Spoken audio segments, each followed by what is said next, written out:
Olá, seja muito bem-vindo, muito bem-vinda. Eu sou Vanessa Luz e vamos dar continuidade aqui, caminhando para o final deste livro, desta obra, que tem sido muito bacana de ler, de ouvir.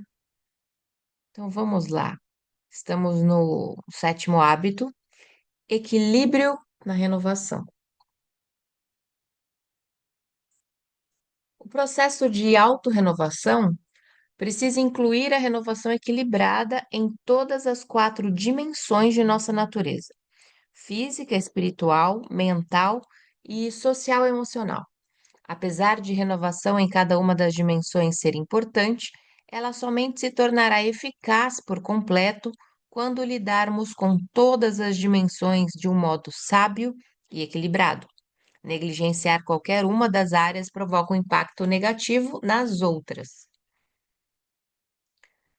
Descobri que isso é verdade tanto para as organizações quanto para a vida dos indivíduos. Na organização, a dimensão física se expressa em termos econômicos. A mental ou psicológica lida com o conhecimento, o desenvolvimento e o uso do talento. A dimensão social emocional tem a ver com as relações humanas, o modo como as pessoas são tratadas. E a dimensão espiritual lida com a descoberta do propósito, através do objetivo ou contribuição da organização, bem como de sua integridade.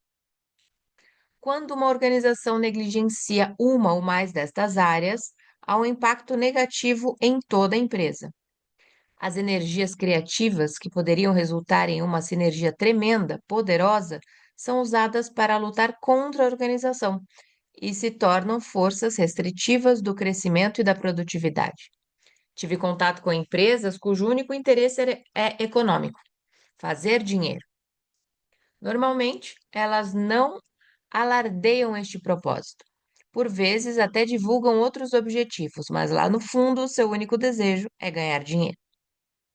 Sempre que me deparo com isso, também encontro uma grande quantidade de sinergia negativa na cultura, gerando coisas como rivalidade interdepartamental, comunicação defensiva e protegida, politicagem e teimosia. Não podemos viver com eficácia sem ganhar dinheiro, mas esta não é uma razão suficiente para a existência de uma organização. Não podemos viver sem comer, mas não vivemos só para comer. Na outra ponta do espectro, vi organizações que se concentram quase que exclusivamente na dimensão social e emocional. Elas são, em certo sentido, uma espécie de experimento social e não possuem critérios econômicos em seu sistema de valores. Não possuem medida ou padrão de eficácia e, como resultado, perdem toda a eficiência e, finalmente, seu lugar no mercado. Encontrei muitas organizações que desenvolvem apenas três das dimensões. Elas possuem um bom critério de serviços, bons critérios econômicos, bons critérios de relações humanas, mas não estão realmente empenhadas em identificar, desenvolver, utilizar e reconhecer o talento das pessoas. E, se estas forças psicológicas deixam de ser levadas em conta, o resultado é uma autocracia benevolente. A cultura resultante refletirá diferentes formas de resistência coletiva, rivalidades, excessiva rotatividade e outros problemas culturais crônicos. A eficácia empresarial, bem como a individual, requer o rápido desenvolvimento e a renovação em todas as quatro dimensões, de um modo sábio e equilibrado. Qualquer dimensão negligenciada criará um campo negativo de resistência que se coloca no caminho da eficácia e do crescimento. Organizações e indivíduos que reconhecem a importância de cada uma destas quatro dimensões em sua declaração de missão fornecem um poderoso quadro de referências para a renovação equilibrada. Este processo de melhoria contínua é a marca registrada do momento para a qualidade total e a chave da primazia econômica no Japão. Sinergia da renovação. A renovação equilibrada é sinérgica ao máximo. As coisas que você faz para afinar o instrumento em uma dimensão causam um impacto positivo nas outras dimensões, porque elas, porque elas estão estreitamente interligadas. Sua saúde física afeta a sua saúde mental. Sua força espiritual afeta sua força social e emocional. Conforme você melhora em uma dimensão, aumenta a sua habilidade também nas outras. Os 7 hábitos das pessoas muito eficazes cria o máximo de sinergia entre estas dimensões. A renovação em qualquer dimensão aumenta sua capacidade de viver pelo menos um dos 7 hábitos. E apesar dos hábitos serem sequenciais, o desenvolvimento sinérgico de um deles aumenta sua capacidade de viver os outros. Quanto mais proativo você for, hábito 1, mais eficaz será no exercício de sua liderança pessoal, hábito 2, e na administração de sua vida, hábito 3. Quanto mais eficácia na administração de sua vida, hábito 3, mais atividades renovadoras terá no quadrante 2, hábito 7. Quanto mais você procura primeiro compreender, hábito 5, mais eficaz na busca de soluções sinérgicas para vencer, hábitos 4 e 6. Quanto mais você se aprimora nos hábitos que levam à independência, hábitos 1, 2 e 3, mais eficaz será em situações interdependentes, hábitos 4, 5 e 6. E a renovação, hábito 7, é o processo de revitalizar todos os outros hábitos. Conforme você renova sua dimensão física, reforça sua visão pessoal, hábito 1. O paradigma da autoconsciência, da vontade soberana, da proatividade, de saber que é livre para agir, em vez de sofrer a ação, para escolher sua reação a qualquer estímulo. Este é provavelmente o maior benefício dos exercícios físicos. Cada vitória interna diária significa um depósito em sua conta pessoal de segurança. Conforme você renova sua dimensão espiritual, reforça a liderança pessoal, hábito 2. Aumenta a capacidade de viver a partir da imaginação e da consciência, em vez de exclusivamente da memória, compreendendo seus paradigmas e valores mais profundos, criando dentro de si um centro de princípios corretos, definindo sua missão única no mundo, adaptando sua pessoa a uma vida em harmonia com os princípios corretos, contando com suas fontes de força pessoal. A rica vida pessoal que você cria com a renovação espiritual se reflete em imensos depósitos na sua conta pessoal de segurança. Conforme você renova sua dimensão mental, reforça sua capacidade de administração pessoal. Hábito 3. Conforme planeja, força sua mente a admitir a maior potência das atividades, metas prioritárias e atividades do quadrante 2, maximizando o uso de seu tempo e energia. Você organiza e realiza suas atividades a partir das prioridades. Conforme se envolve com o aprendizado contínuo, aumenta sua base de conhecimentos e suas opções. A segurança econômica não se encontra no emprego, e sim em seu próprio poder de produzir, pensar, criar, aprender, adaptar. Esta é a verdadeira independência financeira. E não a posse de riquezas. É ter poder para produzir riquezas. É algo interno. A vitória particular diária, um mínimo de 1 hora por dia para a renovação das dimensões física, espiritual e mental, é a chave para o desenvolvimento dos 7 hábitos e se encontra totalmente dentro de seu círculo de influência. É o foco no tempo do quadrante 2, necessário para integrar estes hábitos em sua vida, tornando-a centrada nos princípios. Ela também é o alicerce para a vitória em público diária. É a fonte da segurança íntima necessária para afinar o instrumento na dimensão social e emocional.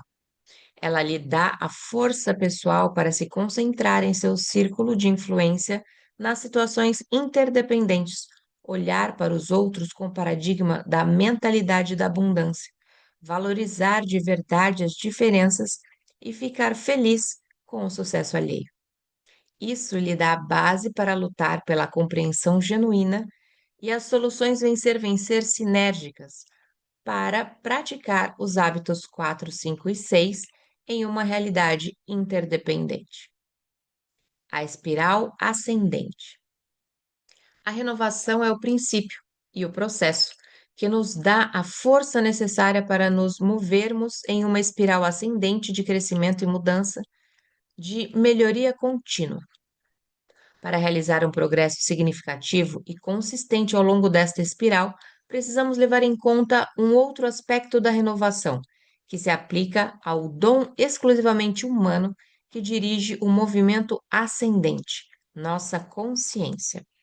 Nas palavras de Madame de Staël, a voz da consciência é tão delicada que é fácil ignorá-la, mas também é tão clara que se torna impossível iludi-la. A consciência é o dom que percebe nossa coerência ou o desvio dos princípios corretos e nos leva até eles, quando está em forma. Assim, como a educação dos músculos e nervos é vital para a excelência atlética e a educação da mente vital para o estudioso, a educação da consciência é vital para a pessoa verdadeiramente proativa, altamente eficaz. Treinar e educar a consciência, contudo, exige uma concentração imensa, muita disciplina equilibrada, uma vida honesta, coerente. Exige dedicação regular à literatura de inspiração, pensamentos nobres e, acima de tudo, a vida em harmonia com sua pequena voz. Assim como comida inadequada e falta de exercício pode arruinar com a condição de um atleta, as coisas obscenas, rudes ou pornográficas podem gerar uma escuridão no íntimo, capaz de obscurecer nossa sensibilidade e substituir a consciência natural ou divina do que é certo e errado pela consciência social do serei descoberto. Nas palavras de Dag Hammarskjöld, você não pode brincar com um animal dentro de si sem se tornar um animal completo, flertar com a falsidade sem destruir seu direito à verdade, envolver-se com a crueldade sem perder a sensibilidade da mente.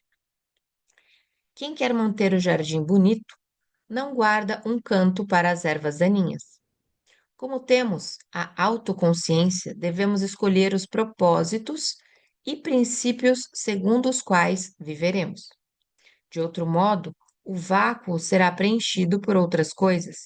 Perderemos nossa autoconsciência e nos tornaremos animais vis que só vivem para a reprodução e a sobrevivência.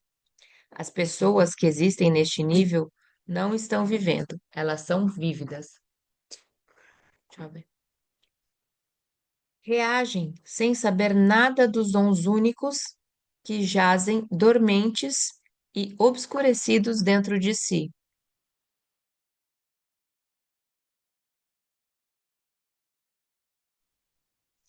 E não existe atalho algum para seu desenvolvimento. A lei da colheita nos governa. Sempre colhemos o que semeamos, nem mais, nem menos. A lei da justiça é imutável, e quanto mais vivemos em conformidade com nossos princípios, melhor será nosso julgamento sobre a forma como o mundo opera e mais precisos serão nossos paradigmas, os mapas de nossos territórios. Acredito que enquanto crescemos e amadurecemos, nossa espiral ascendente, nesta espiral ascendente, devemos nos aplicar diligentemente no processo de renovação, educando e ouvindo nossa consciência. Uma consciência mais educada nos impelirá para frente no caminho da liberdade pessoal, segurança, sabedoria e poder. O movimento ao longo da espiral ascendente exige o aprendizado, dedicação e ação em planos cada vez mais elevados. Estaremos enganando a nós mesmos se acharmos que apenas um destes basta. Mas, para continuar progredindo, devemos continuar com aprendizado, dedicação e ação. Mais e mais. Sugestões de aplicação. Faça uma lista de atividades que o ajudariam a manter uma boa forma física, compatíveis com seu estilo de vida e que possam ser feitas regularmente. Selecione uma das atividades e a coloque como uma das metas em seus papéis pessoais para a próxima semana. No final da semana, avalie seu desempenho. Se não atingiu sua meta, terá sido por subordiná-la a um valor mais alto, legítimo? Ou você deixou de agir com integridade em relação a seus valores? Faça uma lista similar de atividades renovadoras em suas dimensões espirituais e mentais. Na área social e emocional, anote os relacionamentos que gostaria de melhorar, ou as circunstâncias específicas em que a vitória em público traria mais eficácia. Selecione um item em cada área para a semana. Implemente e avalie. 4. Comprometa-se a anotar atividades específicas de afinação do instrumento nas 4 dimensões, todas as semanas. Entre em ação e depois avalie seu desempenho e resultados. Novamente, de dentro para fora. O Senhor trabalha de dentro para fora. O mundo trabalha de fora para dentro. O mundo tira as pessoas das favelas. Cristo tira as favelas de dentro das pessoas e depois elas mesmas saem das favelas. O mundo molda o homem, mudando seu meio. Cristo muda o homem e depois muda o meio. O mundo determina o comportamento humano, mas Cristo pode mudar a natureza do homem. Ezra Taft Benson. Eu gostaria de relatar uma história pessoal que, na minha opinião, contém a essência deste livro. Espero que entendam os princípios que estão por trás dela. Há alguns anos, nossa família deixou o local onde vivíamos por um ano. Eu consegui uma licença na universidade onde leciono para poder me dedicar a escrever. Passamos este ano inteiro em Lae, na costa norte de Oahu, no Havaí. Pouco depois de nos mudarmos, desenvolvemos uma rotina de vida e trabalho que podia não ser muito produtiva, mas era extremamente agradável. Depois de um passeio de manhã cedo pela praia, mandávamos 2 de nossos filhos para a escola, descalços e de shorts. Eu ia para uma sala perto do canavial, onde tinha um escritório, para escrever o livro. Era tudo muito quieto, muito sereno, muito bonito, sem telefone, reuniões ou compromissos urgentes. Meu escritório ficava perto dos limites de uma universidade. E um dia, quando eu passeava por entre as fileiras de livros nos fundos da biblioteca da universidade, topei com um volume que me chamou a atenção. Quando eu o abri, os olhos pararam em um único parágrafo que influenciou poderosamente o resto da minha vida. Li e reli o parágrafo. Ele continha basicamente a ideia simples de que havia intervalo ou brecha entre estímulo e resposta, e que a chave, tanto para o amadurecimento quanto para a felicidade, era saber como usar aquela brecha. Encontro dificuldades para escrever o efeito daquela ideia em minha mente. Apesar de eu ter sido criado na filosofia da autodeterminação, o modo como a ideia fora redigida, uma brecha entre o estímulo e a resposta, me atingiu com uma força nova, quase inacreditável. Era como descobrir pela primeira vez, similar a uma revolução interior, uma ideia cujo momento chegara. Refleti sobre a questão por muito tempo e ela começou a ter um efeito poderoso em meu paradigma de vida. Era como se eu tivesse me tornado um observador de minha própria participação. Comecei a ficar parado sobre a brecha e a olhar de fora para o estímulo. Fiquei contente com a sensação íntima de liberdade para escolher minha resposta, até mesmo para me tornar o estímulo, influenciá-lo ou até revertê-lo. Pouco depois, e em parte por causa desta ideia revolucionária, Sandra e eu começamos a nos comunicar em grande profundidade. Eu a pegava pouco antes do meio-dia em uma velha Honda Trail 90 e saíamos levando os dois filhos de idade pré-escolar conosco. Um no meio de nós, um no meio de nós dois, outro no meu joelho esquerdo, percorrendo o canavial próximo ao escritório. O passeio era lento, levava cerca de uma hora. Conversávamos. As crianças aguardavam ansiosas o passeio e normalmente não davam nem um pio. Raramente víamos outro veículo, e a moto era tão silenciosa que podíamos ouvir um ou outro tranquilamente. Normalmente acabávamos em uma praia isolada, onde estacionávamos a Honda e caminhávamos cerca de 200 metros até uma praia deserta, onde fazíamos um piquenique. A praia de areia fina e o regato que desaguava no mar absorviam totalmente o interesse de meus filhos. Sandra e eu podíamos, por isso, prosseguir nossa conversa sem interrupções. Talvez não seja preciso ter uma imaginação para perceber o nível de entendimento e confiança que fomos capazes de atingir ao passar pelo menos 2 horas por dia, todos os dias, durante um ano inteiro, em contato muito próximo. Bem no começo do ano, conversamos sobre todos os tipos de assuntos interessantes. Pessoas, ideias, eventos, filhos, meus textos, nossa casa, planos para o futuro e assim por diante.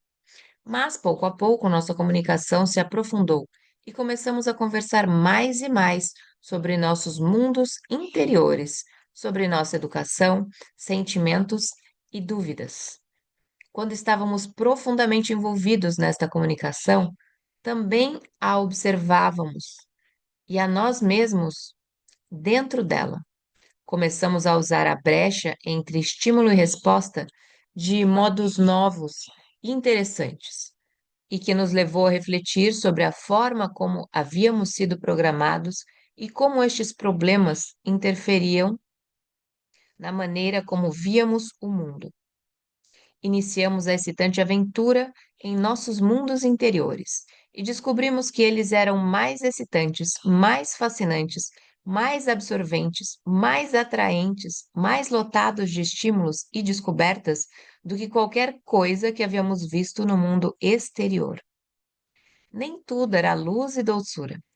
Por vezes, tocávamos nervos expostos e tínhamos experiências dolorosas, constrangedoras, reveladoras, experiências que nos tornavam mais abertos e vulneráveis um para o outro. E acabamos por perceber que estávamos esperando por isso havia anos. Quando mergulhamos nas questões mais profundas, mais ternas, e depois saímos delas, sentimos-nos de certa forma curados. Desde o início, fomos tão solidários e companheiros, tão encorajadores e empáticos um com o outro, que desenvolvemos e facilitamos estas descobertas íntimas em nós dois.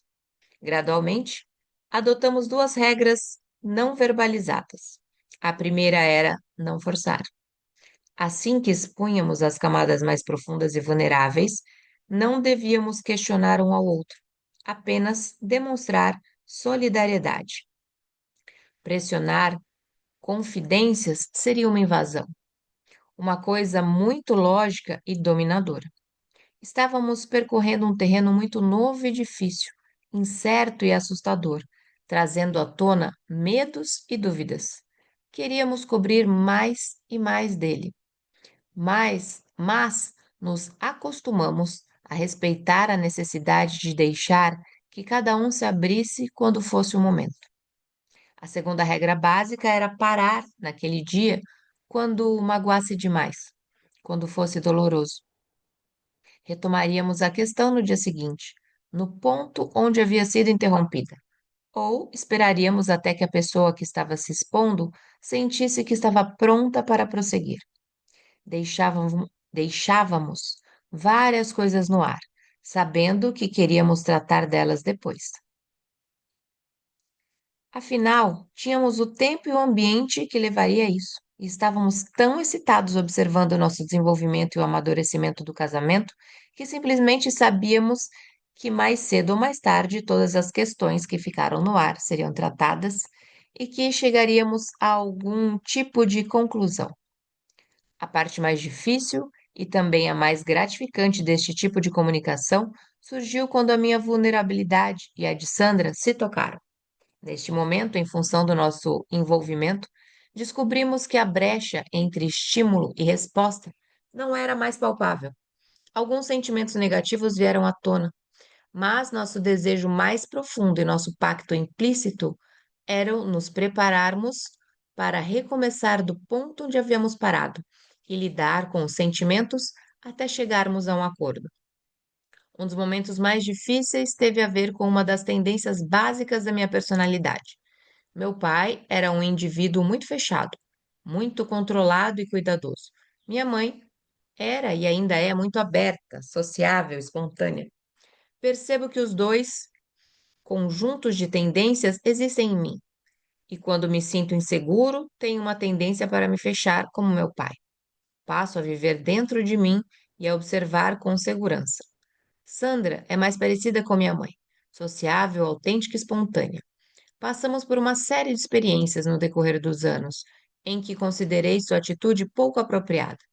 Ela achava que meu retraimento era prejudicial, tanto socialmente quanto para mim como indivíduo, pois eu me tornaria insensível ao sentimento dos outros. Tudo isso e muito mais veio à tona durante as conversas na praia. Passei a valorizar a sabedoria e as descobertas de Sandra, bem como as maneiras que encontrava para me ajudar a ser uma pessoa mais aberta, disponível, sensível e sociável. Outro momento difícil teve a ver com algo que, em minha opinião, era uma mania de Sandra. Perdão. Há anos, eu vivia incomodado pela aparente obsessão de Sandra por equipamentos domésticos Frigidaire, que eu não conseguia entender. Ela nunca sequer cogitava em comprar outra marca de aparelho. Mesmo quando estávamos começando com um orçamento apertado, ela insistia em viajar 70 quilômetros até uma cidade grande onde havia equipamentos Frigidaire à venda, simplesmente porque as lojas da nossa pequena cidade não mantinham estoque deste produto. Esta era uma questão muito tensa para mim. Felizmente, o problema só surgia na hora de comprar um aparelho. Mas, nesta hora, o estímulo detonava uma resposta pesada. Esta pequena questão parecia ser o símbolo de todo o pensamento irracional e gerava todo o conjunto de sentimentos negativos dentro de mim. Bom, ficamos por aqui, daremos continuidade no próximo dia desta leitura que está finalizando de forma muito interessante.